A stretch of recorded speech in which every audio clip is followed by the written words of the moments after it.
एक बार की बात है। एक छोटे से गांव में एक पुराना सुनसान घर था। उस घर के बारे में कहा जाता था कि वहां एक भूत रहता है। गांव के बच्चे उस घर के पास से गुजरते हुए भी डरते थे। एक दिन चार बच्चे, राहुल, प्रिया, अर्जुन और मीरा, ने सोचा कि वे उस घर में जाकर देखेंगे कि वहां सच में भूत है या नहीं। रात हो चुकी थी और चांदनी रात में घर की छाया और भी डरावनी लग रही थी। बच्चों ने घर के दरवाजे पर दस्तक दी, लेकिन कोई जवाब नहीं आया। धीरे से दरवाजा खोलकर वे अंदर चले गए। अंदर का माहौल बहुत ही डरावना था। दीवारों पर पुरानी पेंटिंग्स लटकी हुई थीं और हवा के झोंके से दरवाजे खटखटा रहे थे। अचानक राहुल ने एक आवाज सुनी। कौन हो तुम? एक धीमी कर्कश आवाज ने पूछा। बच्चे डर से सहम गए। उन्होंने चारों ओर देखा, लेकिन कोई नहीं दिखा।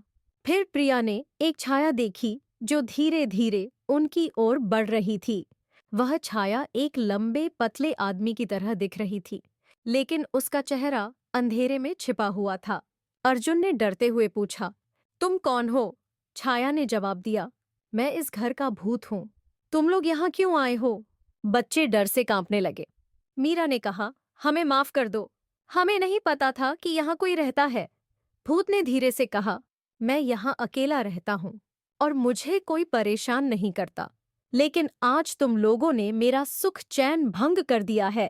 बच्चे डर से रोने लगे और माफी मांगने लगे। तभी भूत ने अपना चेहरा दिखाया। उसका चेहरा बहुत ही डरावना था, आंखें लाल और चेहरा पीला। बच्चे चिल्लाने लगे और भागने लगे, लेकिन भूत ने उन्हें रोक लिया। डरो मत, भूत ने कहा, मैं तुम्हें नुकसान नहीं पहुंचाऊंगा। मैं सिर्फ अकेलापन महसूस करता हूँ। बच्चे हैरान हो गए। उन्होंने पूछा, तुम क्यों अकेले हो? भूत ने बताया कि वह एक बूढ़ा आदमी था जो बहुत साल पहले इस घर में रहता था। उसकी मृत्यु के बाद उसकी आत्मा यहाँ फंस गई थी। बच्चों ने उससे दोस्ती कर ली और उसे खुश करने का वादा किया। उस दिन के बाद वे अक्सर उस घर में जाते और भूत के साथ खेलते। धीरे धीरे भूत का डरावना रूप भी बदल गया और नेफेगे एक दोस्ताना भूत बन गया। कहानी का सबक: डर के पीछे छुपी हुई सच्चाई को जानने की कोशिश करो और हो सकता है कि वह डरावनी